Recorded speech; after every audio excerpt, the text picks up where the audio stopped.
बिस्मिल्लाहिर्रहमानिर्रहीम सल्लल्लाहु अलैहि वालिहि वसल्लम। जी क्लास 9 आज हम डिस्कस करेंगे चैप्टर नंबर 7 के एमसीक्यूज़ को। तो फर्स्ट वाला एमसीक्यू है हमारे पास, how do the molecules in a solid behave. Solid के अंदर यानी ठोस के अंदर जो मालिक्यूल्स होते हैं वो किस तरह से बिहेव करते हैं।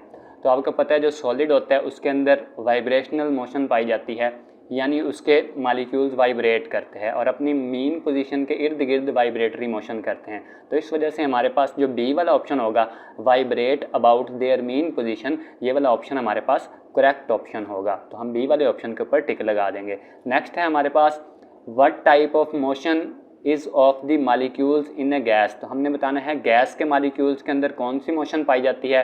तो आपको पता है गैस के मालिक्यूल जो होते हैं वो बेतरतीब हरकत करते हैं, यानी उनके अंदर रैंडम मोशन पाई जाती है। तो हमारे पास बी वाला ऑप्शन है रैंडम मोशन, तो बी वाले ऑप्शन के ऊपर हम टिक लगा देंगे। जी नेक्स्ट हमारे पास है, temperature of a substance is. तो टेम्परेचर हमारे पास क्या होता है किसी भी सब्सटेंस का। तो हमने टेम्परेचर की डेफिनेशन के अंदर पढ़ा हुआ है कि द डिग्री ऑफ हॉटनेस और coldness of a substance is called its temperature. तो उसको हम टेम्परेचर बोलते हैं। किसी भी जिस्म के गर्म या ठंडा होने की शिद्दत को हम टेम्परेचर कहते हैं। तो डिग्री ऑफ हॉटनेस और कोल्डनेस हमें सी ऑप्शन में गिवन है, तो हमारे पास सी वाला जो ऑप्शन होगा ये करेक्ट ऑप्शन होगा। नेक्स्ट है हमारे पास, हीट इज़ दी। तो हीट इज़ दी हमने बताना है हीट के लिए कौन सा ऑप्शन करेक्ट होगा। तो हमें पता है हीट जो होती है द एनर्जी इन ट्रांजिट, यानी वो एनर्जी होती है जो ट्रांसफ़र होती है हॉट बॉडी से कोल्ड बॉडी की तरफ, गर्म जिस्म से ठंडे जिस्म की तरफ। तो इस वजह से हमारे पास जो है डी वाला जो ऑप्शन होगा ये हमारे पास करेक्ट ऑप्शन होगा। नेक्स्ट है हमारे पास, in Kelvin scale the temperature corresponding to melting point of ice. तो हमने बताना है जो बर्फ़ होती है यानी आइस होती है उसका मेल्टिंग पॉइंट क्या होता है केल्विन स्केल के अंदर। अगर हम सेल्सियस स्केल के अंदर बात करें तो हमारे पास 0 सेंटीग्रेड होता है, लेकिन अगर हम केल्विन स्केल के अंदर बात करें तो 0 जो सेल्सियस होता है 0 सेंटीग्रेड होता है वो 273 प्लस का जो होता है केल्विन के बराबर होता है, यानी 0 सेंटीग्रेड 273 केल्विन के इक्वल होता है। तो हमारे पास डी वाला जो ऑप्शन होगा ये करेक्ट ऑप्शन होगा। नेक्स्ट है हमारे पास, the temperature which has the same value on Celsius and Fahrenheit scale is. तो हमने बताना है कौन सा टेम्परेचर, ये जो गिवन हमारे पास वैल्यूज़ हैं इनमें से कौन सा टेम्परेचर है जब हम सेल्सियस स्केल को फ़ारेनहाइट स्केल के इक्वल पुट करते हैं तो हमारे पास कौन सी वैल्यू आती है। तो ये हम डिस्कस करते हैं, हमारे पास इसका क्या आंसर आता है। हमने जब फ़ारेनहाइट स्केल को सेल्सियस स्केल के अंदर तब्दील करना होता है तो हमारे पास उसका रिलेशन होता है TC is equal to 5/9 TF - 32।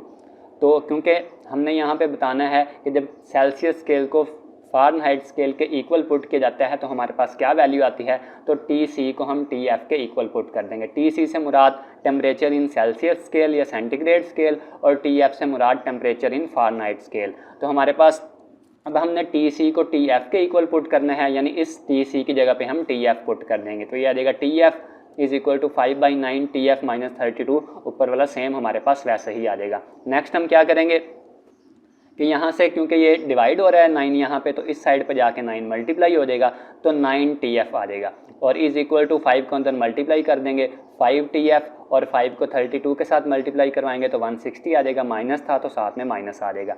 अब 5 TF जो है इसको दूसरी साइड पे लेके जाएंगे तो 9 TF - 5 TF आ जाएगा इज़ इक्वल टू हमारे पास आ जाएगा -160।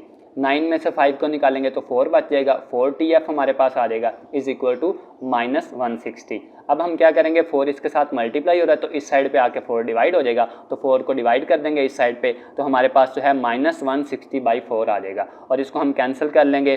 4 जार 16 होता है तो हमारे पास -40 आ गया। इसका मतलब जो -40 वाला ऑप्शन होगा वो हमारे पास करेक्ट ऑप्शन होगा। तो ए वाले ऑप्शन के अंदर गिवन है -40, तो ए वाला ऑप्शन जो होगा ये हमारे पास करेक्ट ऑप्शन होगा। नेक्स्ट है हमारे पास, which one is a better choice for a liquid in glass thermometer. तो अगर हमने लिक्विड को यूज़ करना है ग्लास थर्मोमीटर के अंदर तो हमारे पास कौन सी बेटर चॉइस है। अगर हम बेसिक थर्मोमेट्रिक प्रॉपर्टीज़ की बात करें जो कि 152 के ऊपर गिवन है तो वहाँ पे हमें बताया गया है कि जो लिक्विड हो वो हमारे पास विजिबल होना चाहिए, जबकि यहाँ पे है इज़ कलरलेस, तो ये वाला तो ऑप्शन करेक्ट नहीं हो सकता। नेक्स्ट है, वहाँ पे बताया गया है कि गुड कंडक्टर होना चाहिए, जबकि यहाँ पे गिवन है बैड कंडक्टर, तो ये वाला ऑप्शन भी नहीं होगा। नेक्स्ट है हमारे पास, वहाँ पे जो प्रॉपर्टीज़ हैं उसमें गिवन है कि वो उसकी जो एक्सपेंशन है वो लीनियर होनी चाहिए। तो यहाँ पे सी वाला जो होगा ये हमारे पास करेक्ट ऑप्शन होगा, एक्सपेंड लीनियरली। और वहाँ पे बताया गया था कि जो ग्लास है उसको वो वेट ना करे, यानी गीला ना करे ग्लास को, जो थर्मोमेट्रिक मटेरियल है, जबकि यहाँ पे है वेट ग्लास, तो ये वाला ऑप्शन भी करेक्ट नहीं हो सकता। नेक्स्ट है हमारे पास one disadvantage of using alcohol in liquid in glass thermometer. तो हम अल्कोहल को ग्लास थर्मोमीटर के अंदर क्यों नहीं यूज़ कर सकते? तो क्योंकि अल्कोहल जो होती है, यहाँ पे हमने डिस्कस भी किया है, जो मटेरियल हो वो वेट ना करे, गीला ना करे ग्लास को, तो जो अल्कोहल होती है वो ग्लास को गीला कर देती है, it wets the glass surface. तो इस वजह से हमारे पास ये वाला जो ऑप्शन होगा ये करेक्ट होगा कि इस वजह से हम अल्कोहल को यूज़ नहीं करते। नेक्स्ट है हमारे पास water is not used as a thermometric liquid mainly due to. तो वाटर को हम क्यों नहीं इस्तेमाल करते थर्मोमेट्रिक मटेरियल के तौर पर? क्योंकि वाटर के अंदर नॉन लीनियर एक्सपेंशन पाई जाती है।